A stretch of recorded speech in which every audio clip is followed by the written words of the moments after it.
সম্মানিত মোহতারাম মেহমানদের কাছে জানার বিষয় হলো যে জর্দা গুল খাওয়া জায়েজ কি? যদি অন্যায় হয় তাহলে আমাদের মধ্যকার অনেক আলেম উলামা যারা জর্দা গুল খায় তাদের ব্যাপারে বলার জন্য বিশেষভাবে অনুরোধ রইল। বহু চালাক লোক পাশে এতক্ষণ আমাদেরকে ওয়াজ করছেন, এবার আপনি আপনাদের ওয়াজ করেন। দেখেন, ইসলামী শরিয়ার মূলনীতি বুঝেন। মাতউমাত, খাবার, খাবারের ক্ষেত্রে ইসলামী শরিয়ার মূলনীতি কি? খাবারের ক্ষেত্রে ইসলামী শরিয়ার মূলনীতি হলো আসলু শাই আল ইবাহা। সব খাবার খাওয়া জায়েজ, শুধু ওই খাবার খেতে পারবেন না যে খাবার খাওয়া সুস্পষ্ট হারাম। যেমন আমরা 7 আপ খাই, 7 আপ খাওয়া জায়েজ কেন? কারণ এটা হারাম, এটার পক্ষে নস নাই। আমরা পাঙ্কাশ মাছ খাই, পাঙ্কাশ মাছ খাওয়া হালাল কেন? নবী তো জীবনে পাঙ্কাশ মাছ খান নাই। কোনো হাদিসে পাঙ্কাশ মাছ খাওয়ার কথা আছে? চেয়ারম্যান সব নাই। আমরা চাইল খাই, আমরা ডাইল খাই, আমরা টমেটো খাই। আল্লাহ নবী তার জীবনে টমেটো খাইছেন? টমেটো খাওয়ার কথা কোনো হাদিসে আছে? আমরা শশা খাই না? শশা আমরা আরও কি খাই? কপি খাই। তারপরে আর বাংলাদেশি সবজি কি আছে? বেগুন খাই, তারপরে বরবটি খাই, তারপরে সিম খাই, পেঁপে খাই। এগুলা নবী জীবনে খান নাই, এগুলা খাওয়ার কথা কোনো হাদিসে নাই। এগুলা খাওয়া হালাল কেন? কারণ খাবারের ক্ষেত্রে ইসলামী শরিয়ার মূলনীতি হলো আসলু শাই আল ইবাহা।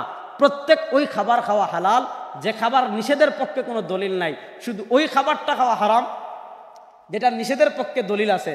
নিষেধের দলিল নাই এমন সব খাবার খাওয়া হালাল।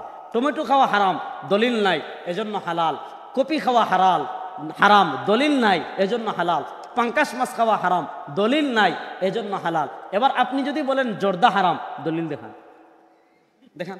দলিল আমি দিব না। যদি আপনি হারাম বলেন দলিল লাগবে।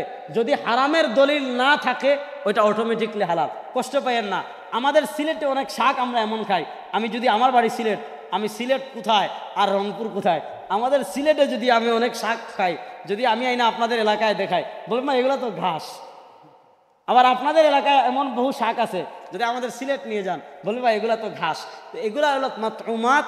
প্রত্যেক এলাকায় যে খাবারটা, ওইটার পক্ষে যদি হারামের দলিল না থাকে ওইটাই হালাল হওয়ার জন্য দলিল। এবার প্রশ্ন হলো, জর্দাকে আপনি যে হারাম বলছেন, নস দেখান। যদি নস দেখাইতে না পারেন, হালাল হওয়ার জন্য এটাই যথেষ্ট। হ্যাঁ, আমরা বলি না খাওয়া ভালো, কারণ এটা স্বাস্থ্যের জন্য ক্ষতিকর। কিন্তু স্বাস্থ্যের জন্য ক্ষতিকর হলেও যদি হারাম হয়ে যায়, বাংলাদেশের কোনো মাছ আপনি খাইতে পারবেন না, সবগুলোতে ফরমালিন দেওয়া। বাংলাদেশের কোনো খাবার আপনি খাইতে পারবেন না। বলেন ফরমালিন এটা স্বাস্থ্যের জন্য উপকারী না ক্ষতিকর? কিন্তু কোনো মাছে যদি ফরমালিন দেওয়া থাকে সেটাকে আপনি হারাম বলতে পারবেন না? শরিয়াতে তো সহজ না। বাস এখন আপনি পাইছেন আর হারাম বলে দিলেন। এগুলো হলো বেশি বাড়াবাড়ি। আল্লাহ সবাইকে হেফাজত করুন। জি হুজুর, আমি রাগের মাথায় আমার স্ত্রীকে 2 তালাক দেই, তালাক হবে কি?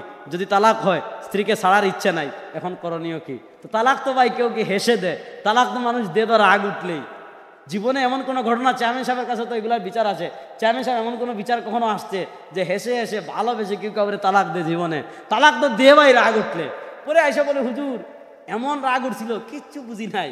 তো স্বাভাবিক, কিচ্ছু না বুঝলেই তো মানুষ তালাক দেবে। যদি বুঝে শুনে কেউ জীবনে তালাক দেয়।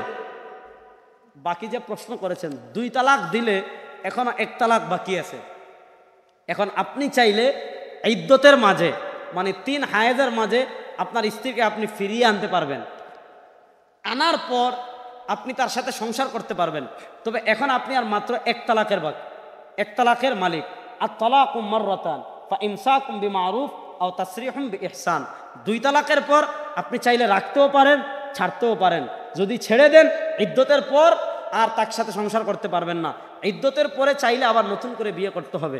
কিন্তু যদি রুজু করেন আপনার স্ত্রী থাকবে, তবে হ্যাঁ, আর আপনি মাত্র 1 তালাকের মালিক। এখন যদি আর কখনো 1 তালাক দেন, তালাক রুজু করলে তালাক ওঠে না, 2টা ঠিকই আছে। এখন স্ত্রী হিসাবে মানে সংসার করতে পারবেন। কিন্তু এখন যদি আবার আরেক তালাক দেন, এই 2-এর সাথে 1 মিললে 3, ফালা তাহিল্লু লাহু হাত্তা তানকিহা যাওজান গায়রা। এখন আরেক তালাক দিলে তালাকে মুগাল্লাজা হয়ে যাবে, ওই স্ত্রীর সাথে আর সংসার করতে পারবেন না। আচ্ছা হুজুর, আমি ইসলামের পথে চলতে চাই, কিন্তু আমার মা বাবা ইসলামের পথে চলতে দেয় না। তারা বলে অন্য সকল ছেলে যেভাবে চলে ওইভাবে চলতে। এখন আমি কি করব? এখন মা বাবার কথা না শুনলে তারা আমাকে তুই জাহান্নামে যাবি, এখন আমি পথ খুঁজে পাচ্ছি না, আমি কি করব? মা বাবা, আপনি যদি ইসলামের পথে চলেন আর আপনার মা বাবা নিষেধ করে, ওই মা বাবার নিষেধ মানা আপনার জন্য আবশ্যক না। ওই মা বাবার কথা অমান্য করে আপনি যদি ইসলামের পথে চলেন, আপনার একটুও ক্ষতি হবে না। এরপরে যদি মা বাবা আপনাকে বাধ্য করে, আমাদের সংবিধান বলে, মা বাবা কেন, কেউ কারো ধর্মীয় অধিকার ক্ষুণ্ণ করতে পারে না। আপনি যদি ধর্মের পথে চলতে চান, আপনার মা বাবা বাধা দেয়, চেয়ারম্যান সাহেবের সাথে যোগাযোগ করবেন, উনি আইনের মাধ্যমে আপনার সাংবিধানিক অধিকার আপনি নিজ ধর্ম পালন করা সেটা তিনি বাস্তবায়ন করে দেবেন ইনশাআল্লাহ। জানাজার নামাজে সূরা ফাতিহা সূরা ইখলাস পড়া যাবে কি? জানাজার নামাজে সূরা জানাজা এটা নামাজ না, এটা দোয়া।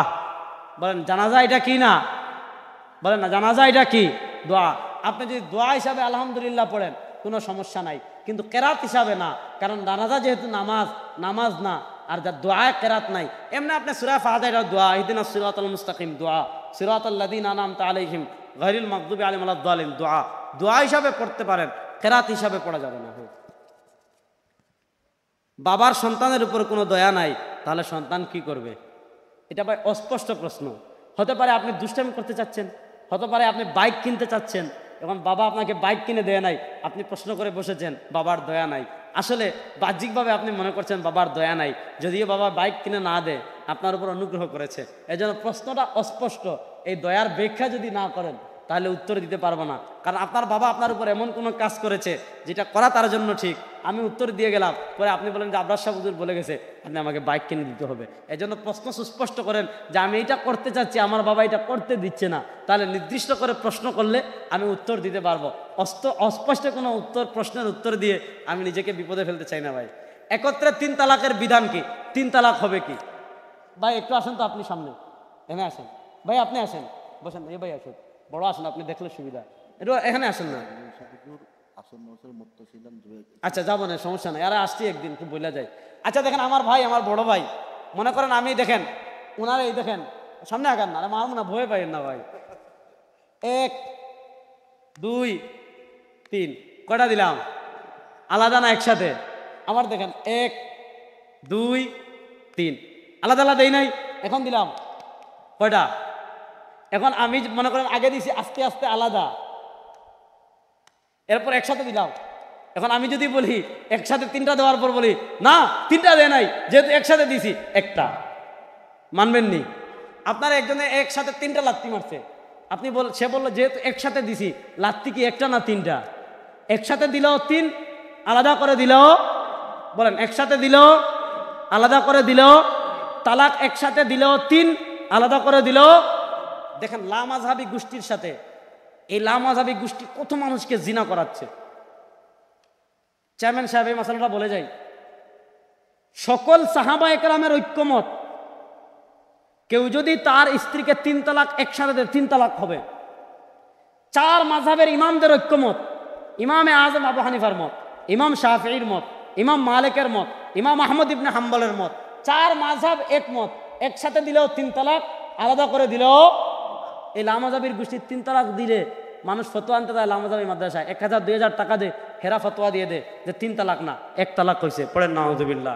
যদি কেউ 3 তালাক দেওয়ার পর লামাযহাবী মাদ্রাসার থেকে ফতোয়া আনে 1 তালাক মেনে তার স্ত্রীর সাথে সংসার করে, তার আমলনামায় প্রতিদিন জিনার গুনাহ লেখা হবে।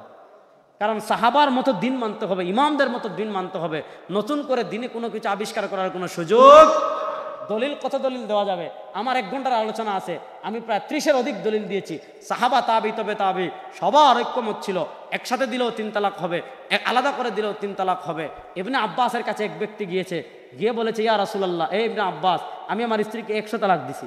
আমাদের বাঙালিদের এটা স্বভাব আছে, তুই 1 তালাক 2 তালাক 3 তালাক 4 তালাক, তোর 14 গোষ্ঠী তালাক দেখি দে না, এরকম তো এইরকম 100 তালাক দিয়েছে। ইবনে আব্বাস বলেন তালাক হয়েছে 3টা, আর বাকি 97টা ইত্তাখাস্তা আয়াতিল্লাহি হুজুয়া, আল্লাহর আয়াত নিয়ে তুমি ঢং তামাশা করেছো। বোঝা গেল 3টা একসাথে দিলে হয়ে যায়। সুতরাং 3 তালাক দিলে 3 তালাক হয়। যারা বলবে 1 তালাক, তাদের কথা ঠিক না। আল্লাহ তাদের মূর্খতার থেকে আমাদেরকে বেঁচে থাকার তৌফিক দান করুন। সবাই বলেন আমিন। আজকে আর সময় দিতে পারছি না, আর একটু সময় দিতে পারলে আরো ভালো লাগতো। আজকের মতো এখানে শেষ করছি। আল্লাহ যে কথাগুলো বললাম, ইন আসাবতু ফামিনাল্লাহ ওয়া ইন আখতাতু, আচ্ছা এটা একটু বলি নাকি? ফরজ নামাজের পর সম্মিলিত মুনাজাত। আচ্ছা বলেন, আল্লাহর নবীর আমল যেমন আমাদের জন্য দলিল, নবীর সাহাবা একরামের আমলও তেমন আমাদের জন্য। সাহাবাকে যদি কেউ বলে বেদাতি, বুঝবেন হের 14 গোষ্ঠী বেদাত। আমি একটা হাদিস বলি, আজকে আর বেশি সময় নিতে পারবো না। একটা হাদিস বলি, ইমাম ইবনে কাসির আল বিদায়া ওয়ান নিহায়া এনেছেন, ইমাম ইবনুল আসির আল জাজরি তারিখ ইবনে আসিরে এনেছেন, ইবনে জারির তাবারি তারিখ ইবনে জারির তাবারিতে এনেছেন। আল্লাহর নবী সাল্লাল্লাহু আলাইহি ওয়াসাল্লামের একজন মুস্তাজাবুদ দাওয়া সাহাবী ছিলেন হযরতে আলা হাজরামি রাদিয়াল্লাহু তাআলা আনহু। আল্লাহর নবী একবার তাকে আমির বানিয়ে যুদ্ধে পাঠিয়েছেন। রাত্রে তারা মরুভূমিতে সফর করে এক জায়গায় বিশ্রামের জন্য ফজরের সময় ঘুমিয়েছেন। উটে রসদপত্র রেখে ফজরের সময় ঘুম ভাঙছে, দেখেন সব উটপত্র হারিয়ে গিয়েছে, আর কোনো পানিও নাই, সামানাও নাই। সাহাবা একরাম মরুভূমির ভিতর পেরেশান হয়ে গেলেন। ওয়াসাল্লান নাস, সব মানুষকে নিয়ে হজরতে আলা হাজরামি ফজরের নামাজ পড়লেন। ফজরের নামাজ পড়ে ওয়াজাথা বিরুকবাতাই ওয়াদআ নাস, উপর হয়ে সব মানুষকে নিয়ে দোয়া করলেন। তিনি দোয়া করলেন, মানুষরা আমিন আমিন বলল। দেখা গেল দোয়া শেষ হতে দেরি যে উটগুলো হারাই গেছিল একটা একটা করে সব ফিরে চলে আসছে। তাহলে ওই যে সাহাবা ইকরামের এক জামাত ফজরের পর মুনাজাত করলেন সবাই মিলে, নিশ্চয়ই তারা বেদাত করছেন। হ্যাঁ, নিশ্চয়ই তারা বেদাত করছেন। তাহলে যে আমল সাহাবিত, এই জন্য নামাজের পর ইস্তেমাই মুনাজাত করলে করেন, না করলে নাই, না করলেও সমস্যা নাই, করতে পারেন। কেন? কারণ একদল সাহাবিদের থেকে প্রমাণিত। আর সাহাবার আমলকে কখনো বেদাত বলা যাবে